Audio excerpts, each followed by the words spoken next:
Bonjour à toutes et à tous et bienvenue dans Le Bureau et la Loi, le podcast qui aide les dirigeants des TPE et PME à mieux comprendre les obligations RH et à prendre des décisions avec davantage de sérénité. Je suis ravie de vous retrouver aujourd'hui comme tous les vendredis. Et aujourd'hui, nous allons parler d'un sujet qui revient régulièrement dans la vie d'une entreprise, c'est le pouvoir disciplinaire de l'employeur.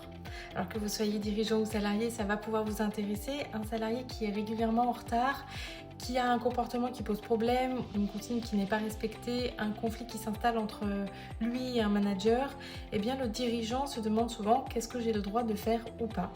Est-ce que je fais un avertissement, une mise à pied, un licenciement et surtout comment sanctionner sans commettre une erreur de procédure. C'est ce que nous allons voir aujourd'hui ensemble. Le premier point important, c'est que l'employeur dispose bien d'un pouvoir disciplinaire. Il faut le savoir, lorsqu'un salarié commet un manquement à ses obligations professionnelles, l'employeur peut, dans les conditions prévues par le droit du travail, prendre une sanction disciplinaire.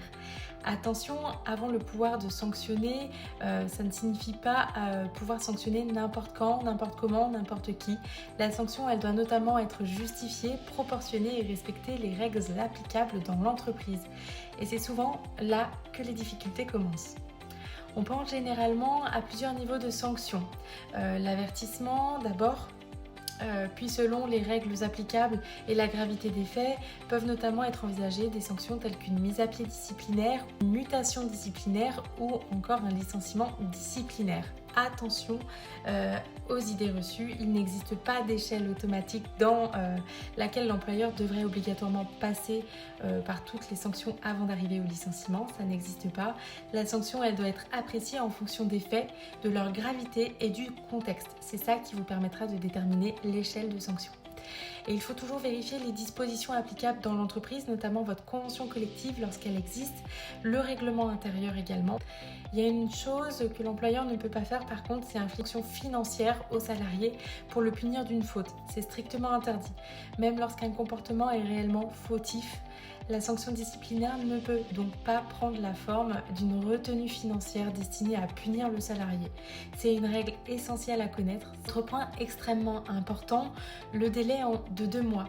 Effectivement, en principe, l'employeur ne peut pas engager de poursuites disciplinaires au-delà d'un délai de 2 mois à compter du jour où il a eu connaissance des faits fautifs. Cela signifie que lorsqu'un dirigeant découvre une faute, il ne doit pas laisser le dossier dormir pendant plusieurs mois avant de décider d'agir. Attention, cependant, le calcul du délai et ses éventuelles exceptions doivent être analysés au regard de la situation concrète du cas applicable. Donc, il faut une analyse qui va permettre de déterminer une décision sur la procédure à engager. On évite de laisser passer du temps, de laisser passer pour voir. Ça sert à rien. C'est une question que l'on pose aussi très souvent et la question, elle est non, pas systématiquement. Lorsqu'une sanction est envisagée, il faut déterminer quelle procédure est applicable. Pour certaines sanctions, notamment celles qui n'ont pas d'incidence sur la présence du salarié dans l'entreprise, sa fonction, sa carrière, sa rémunération, l'entretien préalable n'est pas nécessaire au titre de cette procédure. En revanche, lorsque la sanction envisagée nécessite un entretien préalable, il faut respecter une procédure précise. Le salarié doit notamment être convoqué et pouvoir présenter ses explications avant qu'une décision soit prise définitivement. Dans ce cas, plusieurs étapes doivent être respectées. La convocation doit être correctement réalisée. Le salarié doit être informé de l'objet de l'entretien et des conditions dans lesquelles celui-ci peut se dérouler ou va se dérouler. Puis vient l'entretien.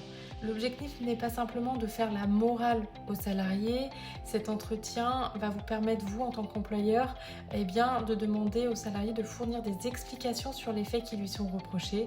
Et c'est important que la décision définitive doit intervenir après cette phase.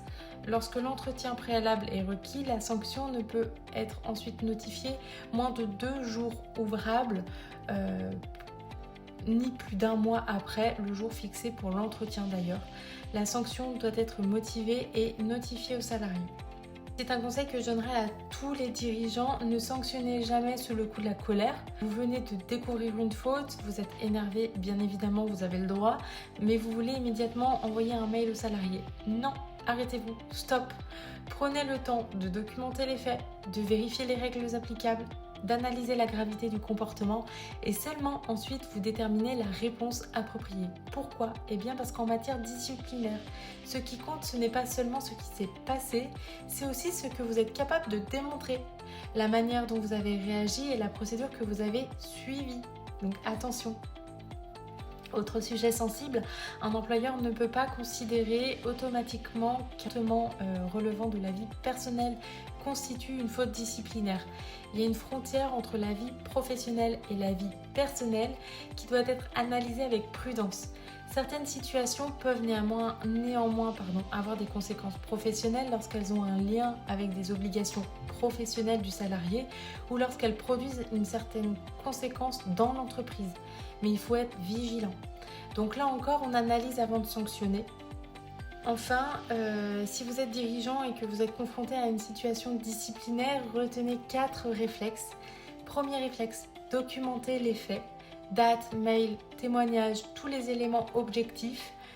Deuxième réflexe, vérifier les règles qui sont applicables. Vérifier votre convention collective, votre règlement intérieur lorsqu'il existe, les contrats de travail, les règles éventuellement internes. Troisième réflexe, respecter les délais et la procédure applicable, notamment si le délai de 2 mois pour engager les poursuites disciplinaires sous réserve des exceptions prévues par la loi. Et quatrième réflexe, ne décidez jamais de la sanction avant d'avoir correctement analysé la situation. Une situation doit être adaptée à la gravité des faits et aux circonstances. Le pouvoir disciplinaire, c'est un véritable outil de gestion pour l'employeur, mais c'est aussi un domaine dans lequel une erreur de procédure ou une sanction mal maîtrisée peut rapidement devenir une source de contentieux. Donc le bon réflexe que vous devez avoir, c'est que s'est-il réellement passé ? Quelles sont mes obligations ? Quelle procédure dois-je respecter ? Quelle réponse est juridiquement adaptée à la situation ? C'est précisément là que le droit social devient un véritable outil de sécurisation pour le dirigeant. Si vous avez une situation RH sensible dans votre entreprise et que vous ne savez pas comment l'aborder, vous pouvez toujours retrouver les ressources d'Auréalis Conseil RH. Je vais aussi ouvrir le score RH Auréalis dans quelques temps, donc suivez bien mon Instagram, mon site internet et aussi mon podcast Le Bureau et la Loi. Fin de cet épisode, je serai ravie de vous retrouver vendredi prochain pour un nouvel épisode.